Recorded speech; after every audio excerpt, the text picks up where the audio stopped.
허환구의 라디오 오늘. 여러분 안녕하십니까, 허환구입니다. 세계보건기구 WHO가 결국 팬데믹을 선언했습니다. 팬데믹은 세계적으로 감염병이 대유행하는 상태를 뜻하는 말이죠. 감염병 위험 경보 가운데 가장 높은 단계인 6단계가 바로 팬데믹입니다. WHO가 팬데믹을 선언한 것은 1968년 홍콩 독감, 그리고 2009년 14,000여 명의 사망자를 낸 신종플루 이후 11년 만입니다. 그런데 WHO의 팬데믹 선언에 때늦은 선언이 아닌가 하는 비판이 나오고 있습니다.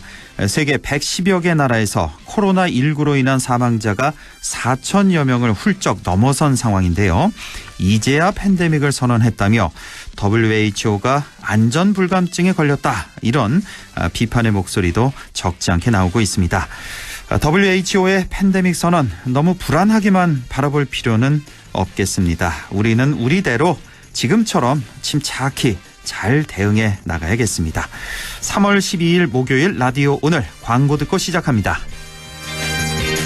사장님, 우리 회사도 검진이지로 바꿔주세요. 이제부터 검진 업무 검진이지, 무료로 쉽지. 검진이지. 직원들도 행복한 게 검진이지, 무료로 쉽지. 편하네. 검진이지. 건강검진 업무가 쉬워지는 무료 솔루션 검진이지. 오래 쓰는 세단기는 뭘까? 오래 쓰는 코팅기는 뭘까? 오래 쓰는 사무기기는 뭘까? 카피어랜드랍니다. 맑은 공기가 집 안으로 들어오니까 청정, 나쁜 공기를 집 밖으로 내보내니까 환기. 공기청정과 환기를 동시에 하니까 청정환기. 이제 창문 닫고 환기하세요. 청정환기 시스템을 나비앤하우스에서 만나보세요. 알러지엔 지르텍. 훌쩍훌쩍 알러지엔, 간질 알러지엔, 애취 알러지엔. 알러지엔 지르텍. 하루 한 알 지르텍. 약국에서 찾으세요. 완벽한 만남이란 완벽한 조건이 만드는 것. 올 3월 당신과 캐딜락의 만남처럼. 캐딜락 퍼펙트 딜 프로모션. 차종별 상위 최대 25% 할인. 3월 단 한 달간의 이상적 혜택. 지금 홈페이지 또는 가까운 전시장에 문의하세요. 캐딜락. 안녕하세요, 이서진입니다. 소파 고르기 힘드시죠? 모두의 라이프가 다르듯 원하는 소파는 다르기에 자코모의 300가지 소파를 만나보세요. 당신이 원하는 모든 소파, 다르게, 더 바르게 만듭니다. 자코모. 네, 라디오 오늘 목요일 순서 시작합니다. 1부 참 좋은 경제연구소 이인철 소장과 함께하는 시간 시사경제 준비하고 있고요. 2부 이슈 오늘에서는 경북 북부 지역 가운데 코로나19 확진자가 많이 발생한 지역 중에 한 곳입니다. 잠시 후 의성군의 김주수 군수를 연결해서 의성군의 코로나19 확진자 현황과 대처 상황 좀 알아보겠습니다. 이어서 김성수 문화평론가와 함께하는 시간이죠. 세상 읽기 이어가겠습니다. 네, 경제 이슈 짚어보겠습니다. 참 좋은 경제연구소 이인철 소장과 함께합니다. 소장님 안녕하십니까? 네, 안녕하세요. 네, 지난 월요일이었죠. 미 증시 블랙 먼데이 대폭락에 이어서 오늘은 우리 증시입니다.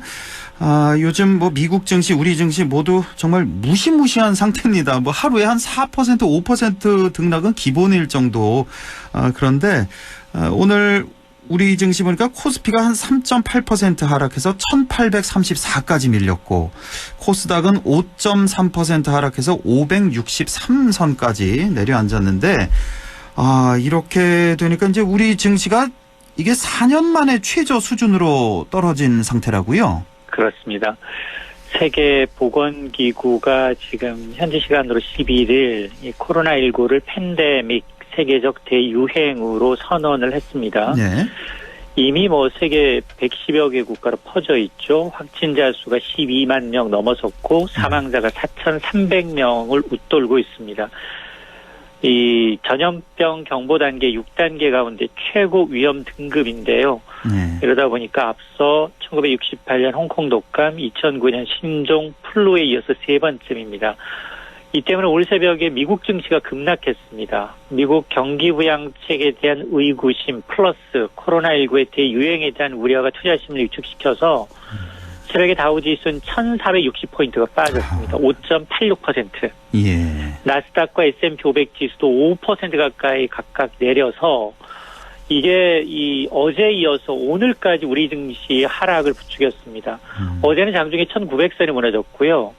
오늘은 아마 1800선도 흔들렸습니다. 예. 아마 오후 1시경이었는데 유가증권 시장에서는 매도 사이드 카가 발동이 됐습니다. 이게 뭐냐면 선물 가격이 5% 이상 떨어지면 한 1분 정도 좀 1분 이상 거래가 지속될 때 5분 정도 거래를 좀 정지하는 겁니다. 좀 쉬어갑시다. 그렇죠. 좀 일시 중단해서 충격을 좀 완화해 봅시다라는 시간을 가졌는데 물론 이제 장 후반으로 갈수록 낙폭은 다소 줄이긴 했습니다만 심상치 않은 것이 외국인들의 셀코리아입니다. 네. 지금 오늘만 한 유가증권 시장에서 9천억 원 매도했고요. 최근 닷새 동안 5조 원 매도했는데. 닷새 동안 5조 원이요? 네. 대단하네요. 이게 역대 최대 규모입니다. 예. 이걸 다 누가 받았느냐. 개인들이 다 순매수하고 있습니다. 아하. 이게 저가 매수의 기회인지 바닥 밑에 지하층이 있을지 좀 더 지켜봐야 할 대목입니다.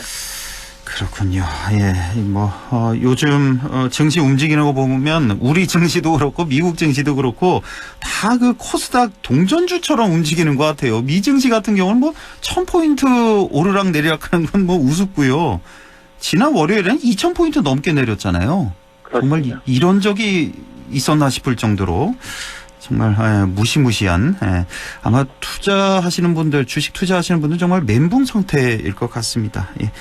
자, 이렇게 코로나19로 글로벌 경기 침체가 현실화되자 우리도 그렇고요. 지금 세계 각국 정부가 아주 과감한 경기 부양책을 속속 발표하고 있다고요. 그렇습니다. 전 세계 이제 주요 은행들 이제 금리 내리고 돈 풀고 역시 이제 경기 부양을 위해서 이제 과감한 정책에 시동을 걸고 있습니다. 우선 미국은 연준이 기습적으로 이제 기준금리를 0.5%포인트 인하했고요. 트럼프 대통령은 코로나19가 경제 시장에 미치는 충격을 완화하기 위해서 연말까지 8천억 달러입니다. 약 950조 원. 어이구. 급여세를 제로, 완전 면제해주겠다라는 경기부양책을 발표했죠. 우리 1년 반대가 예산 예상되긴 합니다만. 예. 네, 올해 재선에 나서는 트럼프 대통령 입장에서는 강력한 경기부양 의지를 드러낼 필요가 있었던 것으로 보이고요. 예. 또 이제 유럽연합도 250억 유로, 약 34조 원 가량의 기금을 조성해서 돈을 풀겠다라는 거고, 영국의 중앙은행도 오늘 새벽에 기준금리를 전격적으로 0.5%포인트 인하했습니다. 미국하고 똑같이요? 그렇습니다. 2단계를 내렸군요, 또. 맞습니다. 지금 아마 유럽에서 가장 많은 코로나 환자가 심각한 게 이탈리아인데요. 이탈리아도 10조 원가량을 긴급 투입하기로 했습니다. 일본 정부도 약 40억 달러를 공급하는 긴급 대응책을 내놨죠. 그리고 이 진원지, 중국은 앞서서 강도 높은 경기부양책을 속속 내놓고 있습니다. 중국의 각 지방정부, 7개 의 지방정부가 올해 밝혔던 투자계획 3조 5천억 위안, 약 600조 원 달하는 돈을 투입을 하겠다라는 거고요. 그러다 보니까 지금 과거에도 그렇고요. 지난 2008년 글로벌 금융위기처럼 코로나19 사태가 전 세계적으로 확산돼서 글로벌 금융위기, 경기 침체로 갈 수 있다라는 것이 지금 각종 경고가 나오고 있는 만큼 선제적으로 좀 돈을 풀어서 동시다발적인 어떤 충격을 좀 완화하겠다라는 의도가 깔린 것으로 보입니다. 그렇군요. 예, 미국에 이어서 캐나다, 영국 은행까지 이렇게 다들 기준금리 내리고 있고 이렇게 되면 우리나라도 분명히 영향을 받지 않겠습니까? 그렇습니다. 지금 일단 오늘도 금융통화위원회가 임시로 열렸는데요. 오늘도 열렸어요? 그렇습니다. 예. 오늘은 금리 인하를 논의하기엔 자리는 아니다라고 하고 있지만 그러나 이제 연준이 통화정책회의가 다음 주 17일과 18일에 예정이 되어 있습니다. 예. 연준이 또 한 번 0.25%를 내릴지 0.5%를 내릴지가 관심사입니다. 이렇게 되면 한국은행이 이제 계속해서 실기론이 나올 수밖에 없는 만큼 다음 주가 마지막 디데이거든요. 그렇지 않으면 4월로 넘어갈 수밖에 없기 때문에 아마 한은도 한 단계를 내릴 거냐 아니면 과감하게 두 단계 있는 카드를 다 쓸 거냐를 고민을 해야 하는 타이밍입니다. 우리 다음 금토이가 4월 9일인가 그렇잖아요. 그렇습니다. 그 전에라도 임시회를 열어서 내릴 수도 있다. 맞습니다. 이렇게 분위기가 좀 무르익어가고 있는 것 같습니다. 자, 이렇게 전 세계가 뭐 금리도 내리고 재정도 긴급 투입하는 이런 비슷한 그런 대응책을 내놓고 있는데 우리나라도 얼마 전에 20조 원 규모인가요? 그렇게 대책을 내놨고 그다음에 지금 11조 7천억 원 상당의 추경안이 지금 국회에 들어가 있는데 지금 대한상공회의소 그 박용만 회장이 이걸로 안 된다. 한 40조는 추경을 편성해야 된다. 이런 언급도 했고 오늘 속보로 조금 전에 들어온 거 보니까 추경안을 11조 7천억 원에서 한 3조 정도를 더 증액하기로 했다는 그런 속보도 들어와 있네요. 그렇습니다. 규모를 좀 늘릴 것 같아요. 맞습니다. 이제 지금 국회 제출된 이제 11조 7천억 원 상당 이게 현 상황을 감안하면 굉장히 좀 부족하다라는 겁니다. 미리 대응에는 부족하기 때문에 좀 증액하겠다라는 건데요. 이 당정청은 이 코로나19 추경 증액과 함께 지원 사업을 신설하겠다라는 겁니다. 네. 지금 뭐 말씀하신 것처럼 구체적으로 얼마를 증액할지 어떤 신규 지원이 포함될지는 다음 주 정부가 발표할 것으로 보이는데 우선 용도는 대부분 정해져 있는 것 같습니다. 이 소상공인들 또 항공 여행앱 하시는 분들 자금을 좀 지원하는 방안, 확대하는 방안, 또 코로나19 대치에 지금 장병들이 동원되고 있는데요.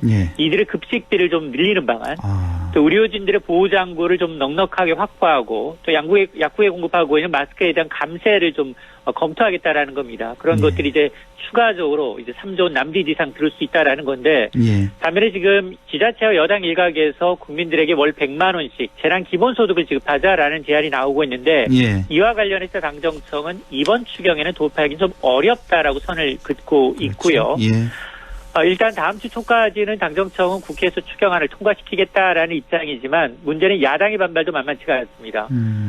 통합당은 소상공인, 자영업자, 대구 경북에 대한 지원 예산 확대는 근본적으로 동의하지만 이 선심성 예산, 코로나19 대응과 관련 없는 예산은 삭감한 뒤에 증액을 논의하자라고 맞서고 있습니다. 아, 그렇군요. 사실 이 정책은 타이밍인데요. 지원은 실시간 선제적으로 좀 이루어져야 하는데 지금 영세 상인들은 매출 제로입니다. 하루하루를 대출로 버티고 있는 상황이기 때문에 모쪼록 여야가 정쟁을 좀 뒤로 하고 피해 영세 상인과 방역만을 놓고 빠른 결정을 해줬으면 좋겠습니다.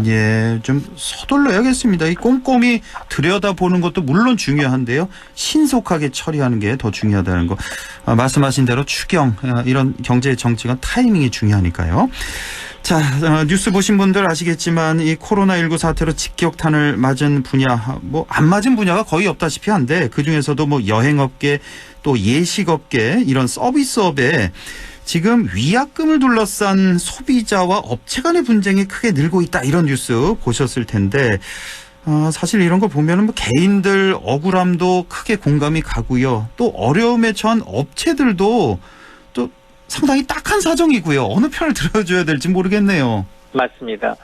이 코로나19로 인한 예약 취소 관련 분쟁이 최근 8배 가까이 급증했습니다.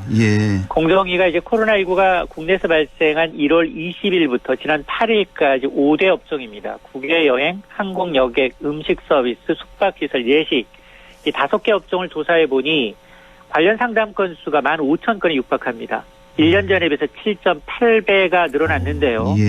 역시 가장 많은 건 해외여행 관련 상담 건수가 6,800여 건으로 가장 많았습니다. 그런데 문제는 지금 여행업체 입장은 기존대로 해당 국가의 입국 금지나 격리 조치로 인한 경우만 위약금을 면제해 주겠다라는 거고요. 아, 그래요? 한국 예식업중앙회도 비슷합니다. 이번 달 다음 달 예정된 결혼식의 경우 위약금 없이 석 달간은 연기해 주겠다. 그리고 결혼 하객 수를 줄이는 것까지는 조정이 가능하다라는 겁니다. 다만 이제 공정위가 할 수 있는 건 이게 권고 수준이지 강제가 안 됩니다. 따라서 이렇게 권고를 했다고요? 개별적인 이제 계약서 상 약관을 좀 들여다봐야 하는데요.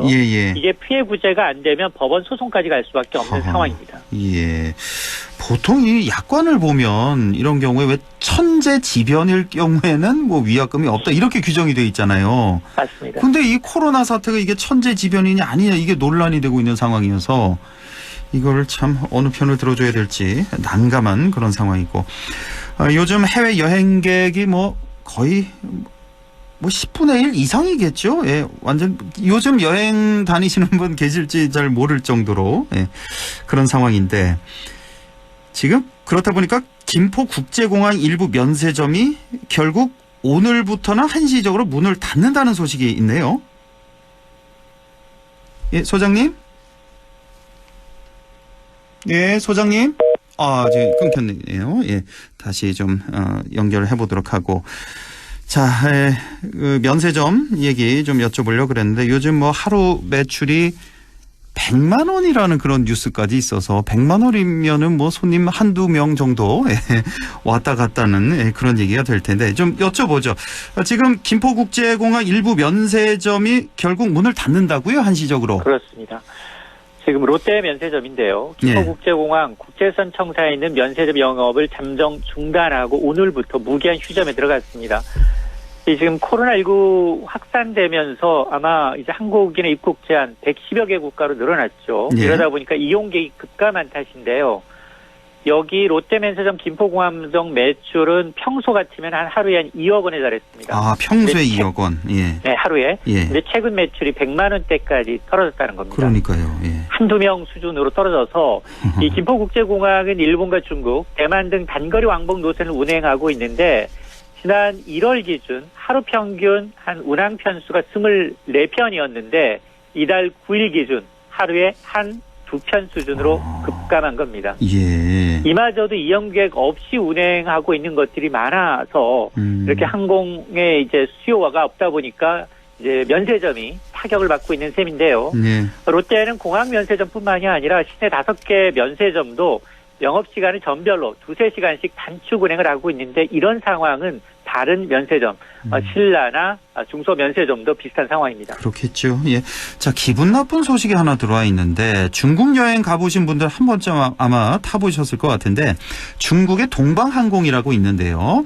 예, 여기서 이제 정규직 전환을 앞둔 한국인 기간제 승무원들에게 일방적으로 해고를 통보했다. 이런 뉴스가 들어와 있습니다. 이거 좀 간단히 좀 전해 주시죠. 그렇습니다. 중국의 3대 민간항공사인 동반항공이 정규직 전환을 사흘 앞둔 한국인 기간제 승무원들에게 계약 해지를 통보해 논란인데요.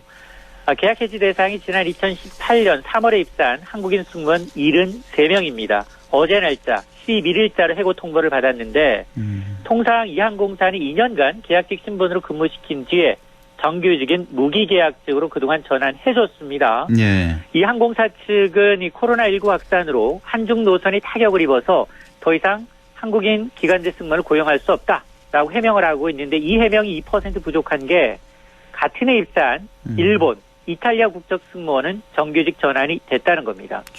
뭐 이탈리아는 우리나라보다 코로나19 사태가 더 심각한 수준이죠. 그럼요.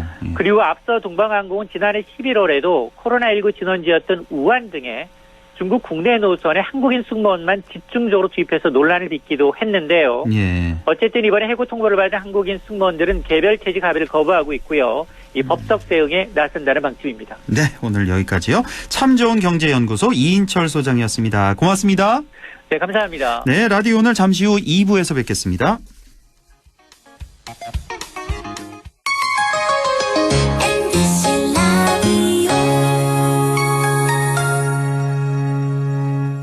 세계 최대의 유통회사가 어디죠? 월마트. 그럼 월마트가 중수도시의 작은 회사로 출발한 것도 아세요? 물론이죠. 여기에 미래를 열어가는 우리 지역의 유통회사가 있습니다. 어디죠? 바로 마음을 전해주는 곳 하나가 홈마트가 고객 곁에 있습니다. 바로 고객님의 손으로 키워주신 곳입니다. 고객의 믿음으로 크는 회사 하나가 홈마트. 함께해요. 좋은 세상.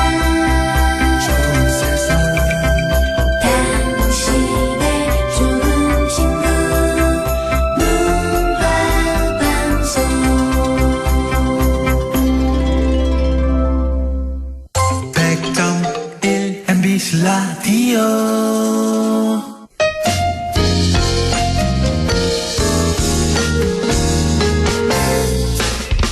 지금 여러분께서는 안동 MBC 시사정보 프로그램 허환구의 라디오 오늘을 듣고 계십니다. 저는 사생결담 강재입니다.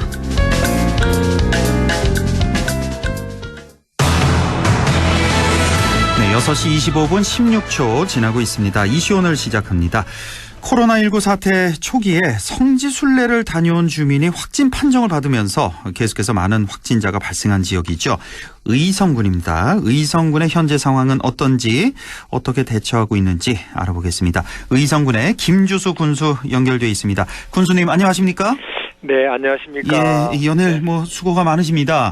네, 고맙습니다. 우선 이 의성군의 정확한 현황을 좀 알고 싶은데요. 지금 어떻습니까? 예, 우리 의성군의 경우에 지난 2월 21일 날 첫 확진자가 나온 이후에 현재까지 41명이 이제 확진자가 나왔습니다. 예. 이 중에 이제 그 3명은 퇴원했고요. 예. 한때 이제 자가격리자가 345명까지 있었는데 격리가 해제됨에 따라서 현재 12명이 있습니다.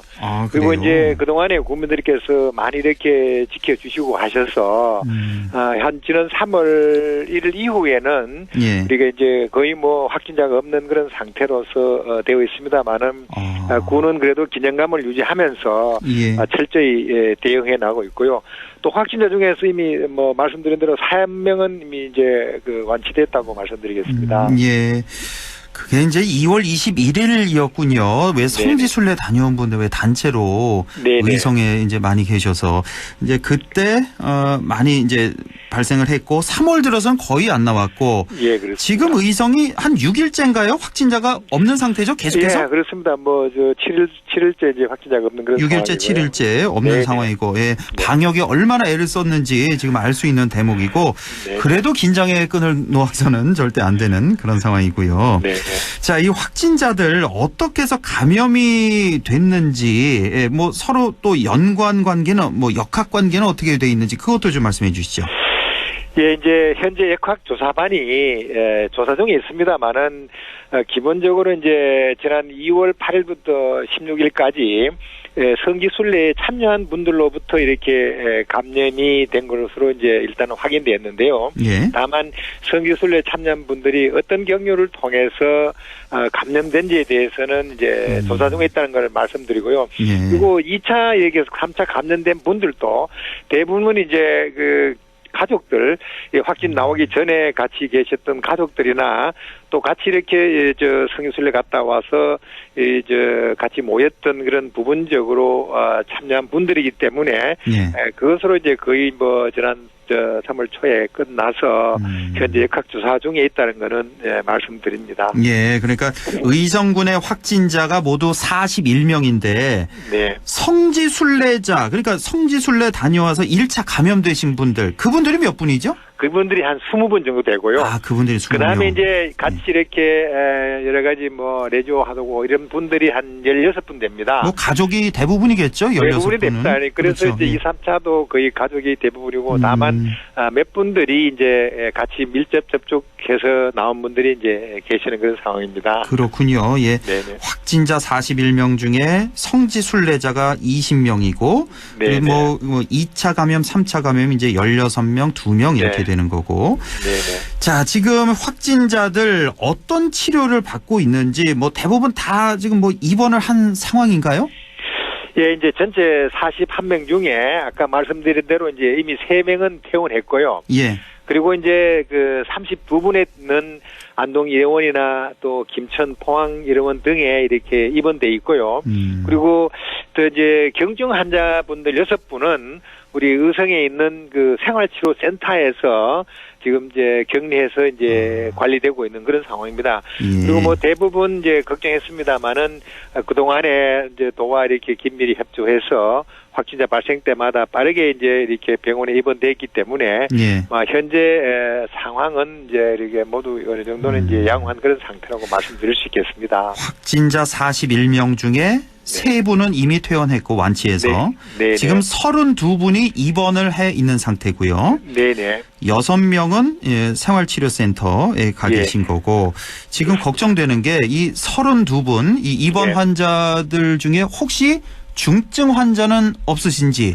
예, 의성에는 이제 뭐 아시는 같이 연세 많은 분들이 또 많고 또 이번에 이제 그 확진된 분들도 연세 많은 분들이 많습니다. 그래서 걱정은 했습니다만은 다행히 대부분 이렇게 양호한 상태입니다만은 이제 중증 환자 한 분이 조금 이제 어려워서 지난 3월 2일 날 우리 안동일원에서 분당 서울대병원으로 이렇게 전원해서 이제 치료 중인데요. 이분이 조금 이제 어려운 것으로 지금 판단되고 있습니다. 한 분이 네, 한 분이 지금 그렇습니다. 연세가 많으시고요. 연세 많으신 분입니다. 혹시 뭐 80대 이제 후반이 이렇게 80대 후반이시고 네네. 기저 질환도 혹시 있으시고요. 네네. 지금 혹시 그 뭐 생명도 좀 위험한 그 정도 상태이십니까? 아니면 일단은 뭐 아직은 이제 우리가 그래서 서울대 분당병원가 계시기 때문에요. 이제 그 병원에서 집중 치료를 받고 있는 그런 상황입니다. 꼭 좀 완치돼서 돌아오셨으면 좋겠는데. 자, 지금 뭐 코로나19 사태 잘 관리하고 계시고 더 이상의 감염을 막기 위해서 정말 많은 노력을 기울이고 계실 텐데 지금은 뭐 방역 작업이라든지 방역 소독 어떻게 하고 계십니까? 예, 이제 우선은 이제 격리자와 또 격리돼서 해제됐다고 하더라도 이분들의 이제 그 상황을 체크하기 위해서 지금 전문 상담 팀이 지금 1대1로 계속 지금 모니터를 하고 있습니다. 저희들은 특히 이제 그 행정 지원팀을 만들어서 모니터링을 실시하고 있고요. 그리고 뭐 우리 국민들께서 스스로 이렇게 많이 사회적 격리를 하시고 있기 때문에 일단 어려움은 덜 합니다만은 군에서도 지금 계속 매주 금요일 날 또와 함께 의성 전역에 이제 방역 소독 실시하고요. 또 그 목욕탕이나 PC방 또는 이제 교회, 성당 이런 같이 다중이 모이는 이런 시설에 대해서는 우리가 철저히 이제 방역을 하고 있다고 말씀드립니다. 이와 함께 또 함께 이렇게 복지 시설에 대해서는 이제 코호트 격리를 해서 우리 이제 이번 9일부터 지금 3월 22일까지 아마 철저히 이렇게 격리를 해서 저희들 특별 그런 관리 기관으로 정해서 외부하고 여러 가지 차단해서 하고 있습니다. 그분들을 여러 가지 고생을 이렇게 하십니다만은 우리가 완전 이렇게 종식시키기 위해서는 또 이렇게 어려움 이렇게 같이 이렇게 동참하고 있다는 걸 말씀드리고요. 나머지 우리 PC방이나 뭐 노래방, 뭐 목욕탕 등에 대해서는 여러 가지 이제 이 부분 그동안에는 이제 영업도 안 했습니다만은 앞으로 개장에 대비해서도 철저히 소독을 하고 있다는 것을 말씀드립니다. 사실 이 집단 시설이 있잖아요. 뭐 요양원이라든지 등등.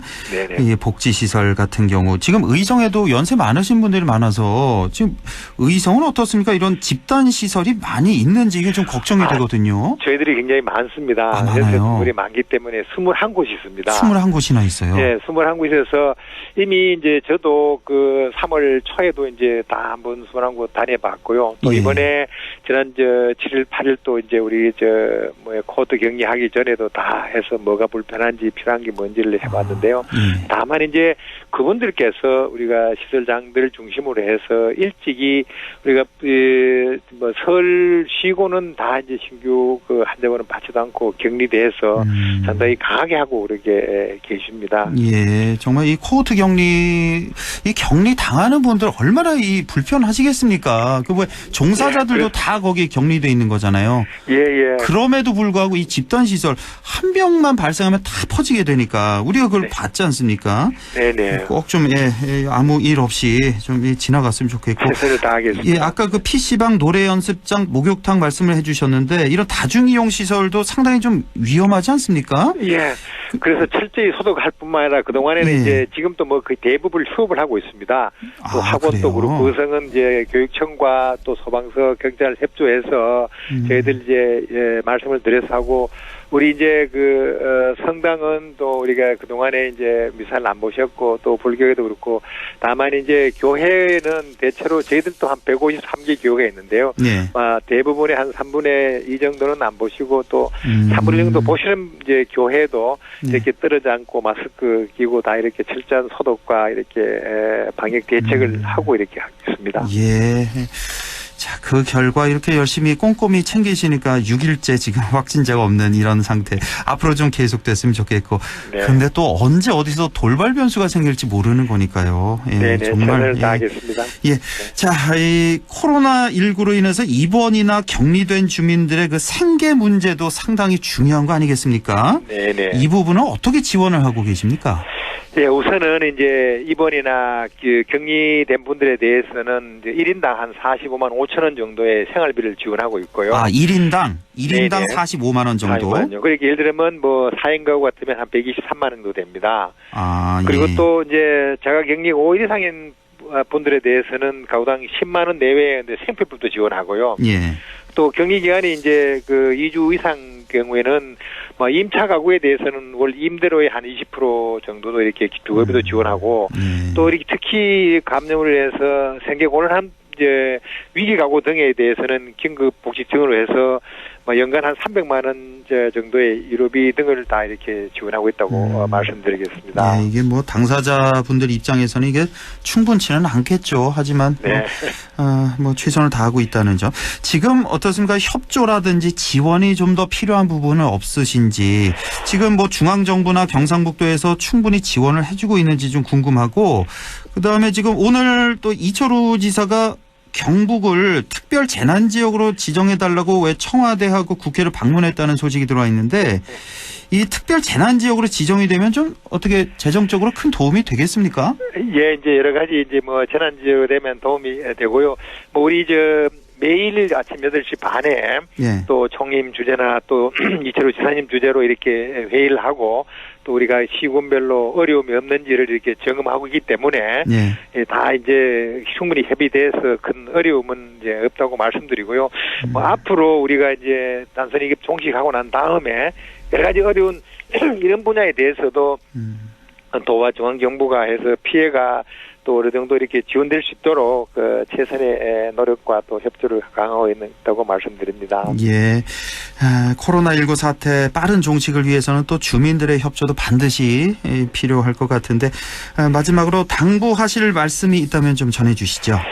예, 그동안에 이제 참 어려운 가운데서도 또 불편한 가운데 잘 참고 협조해주신 또 우리 국민들께 정말 감사드리고요. 이제 앞으로 우리가 이제 완전 종식하기 위해서는 이제 조금 더 우리가 경계를 늦추지 말고 최선을 다해 주셨으면 합니다.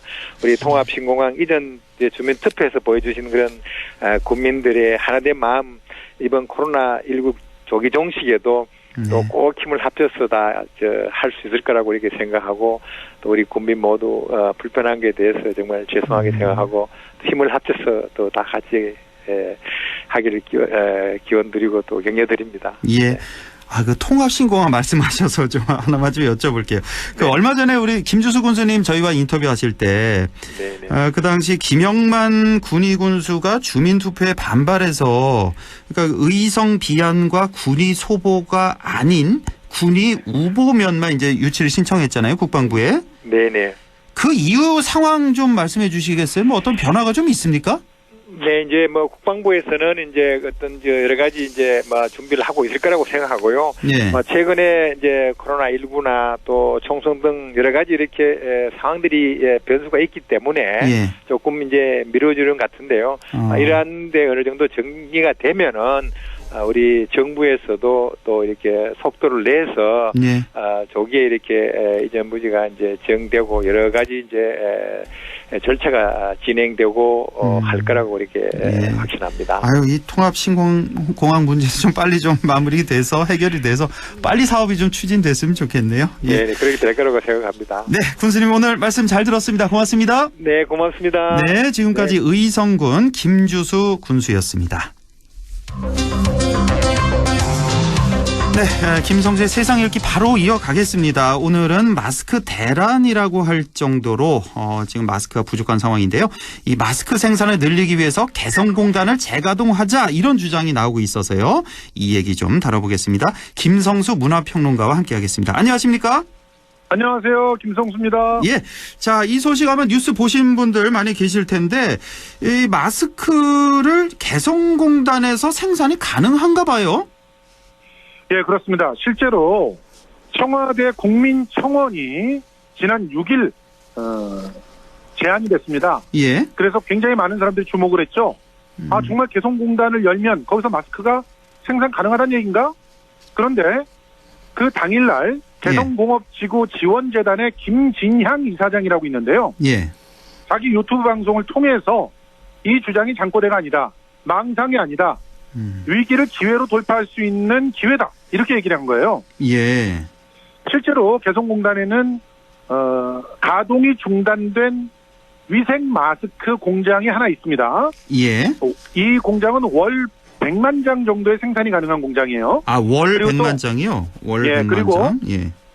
면 마스크를 제조할 수 있는 그런 공장이 50개가 넘고 위생 방호복이 제조 가능한 곳도 64개 사이에 이릅니다. 아니, 이렇게 많습니까? 개성공단에?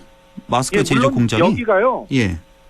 이 업체들이 전부 다 이전에 면 마스크를 생산했다거나 혹은 방호복을 생산하는 업체는 아닙니다. 다만 예. 우리나라의 어떻게 보면은 이런 옷이라든지 뭐 면식을 만드는 그런 기술이 가장 응집이 되어 있는 곳이 바로 개성공단이라는 얘기고, 예. 개성공단에서 패턴만 바꾸면 면 마스크 정도는 얼마든지 만들어낼 수 있는 거거든요. 예. 실제로 그래서 그 개성공단의 인프라를 이용하면 한 달 내로 지금 면 마스크와 그 면 마스크에 이제 필터를 집어넣어서 할 수 있는 그런 마스크, 그렇게 되면 이제 KF80 정도 수준의 마스크를 만들어낼 수 있고요. 아, 예. 지금 위생 마스크라고 하는 것들은 이제 KF80 정도 수준은 아니라고 해도 우리가 보통 덴탈 마스크라고 얘기하는 거 있죠. 그래서 예. 의사들이 입을 막고 그 치과 의사들이 치료를 할 수 있는 마스크. 이거는 KF 한 50 정도 효력이 있다고 하는 것 같던데요. 예, 5, 60 정도의 5, 효력이 60 정도? 있고 예. 지금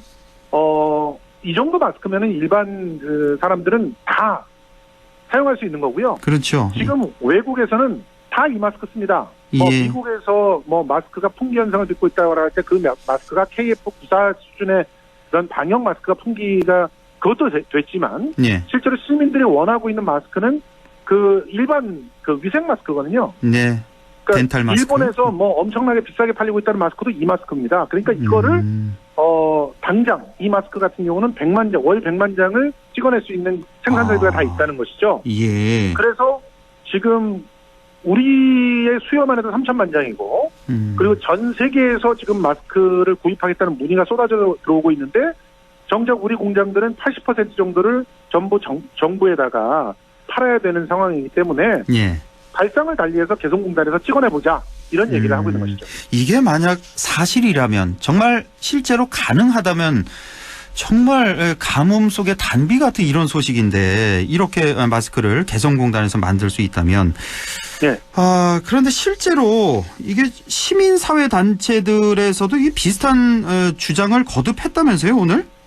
예, 오늘 그 시민사회안전연대라고 하는 그야말로 그 시민들의 안전을 최우선적으로 생각해야 된다는 그 주장을 하고 있는 시민사회단체부터 시작해서 20여 개 단체가 오늘 다시 또 강력하게 촉구를 했습니다. 예. 지금 개성공단을 열어서 마스크를 생산하자고 하는 주장은 실제로 우리가 적극적인 그 어떤 노력으로 생산 설비를 확충하는 가장 빠른 길이다라는 주장이에요. 예. 실제로 우리 정부에서 마스크 생산 설비를 지원하기 위해서 돈도 준다고 하고 다양한 그런 그 지원책을 마련을 하고 있는데 솔직히 말해서 생산 설비 늘리고 나서 나중에 이 코로나 사태 진정되고 나면 판로를 어떻게 예측합니까?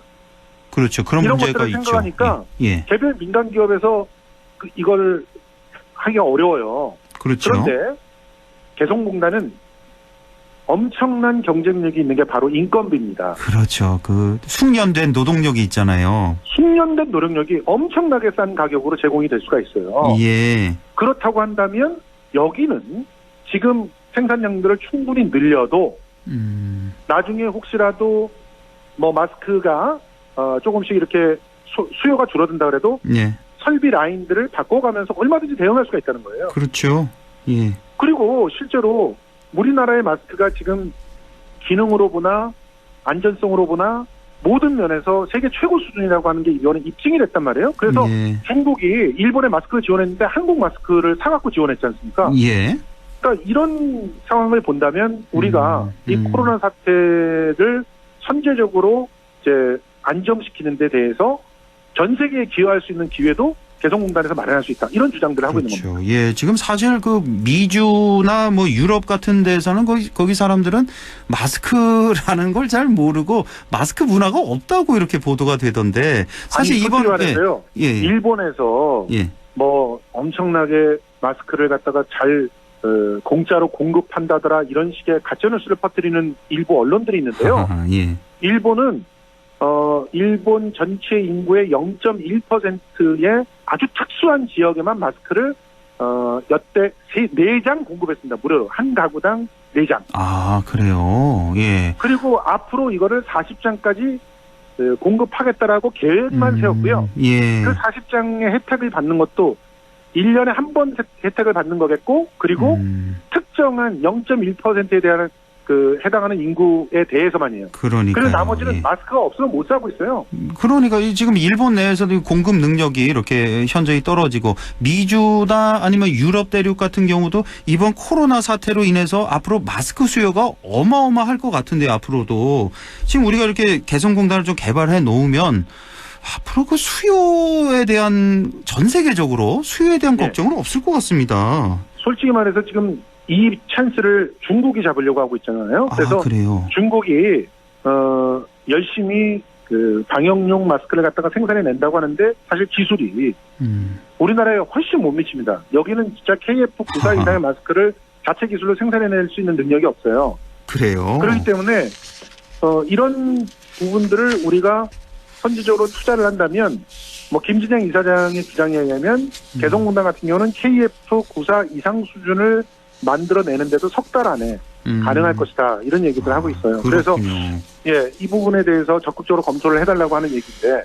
그런데 뭐 지금 사실 범여권의 국회의원들도 한 목소리를 내고 있습니다. 뭐 더불어민주당의 우원식 의원을 비롯해서 정의당의 윤수아 의원 같은 사람들이 지금 개성공단을 빨리 이번 기회에 열자. 특히 이번에 만들어내는 건 방역 용품으로 만들어내는 거 아닙니까? 예. 여기에는 유엔의 제재가 없습니다. 아, 그래요. 그렇습니다. 그리고 애초에 개성공단은 유엔 제재 대상이 아니었죠. 예.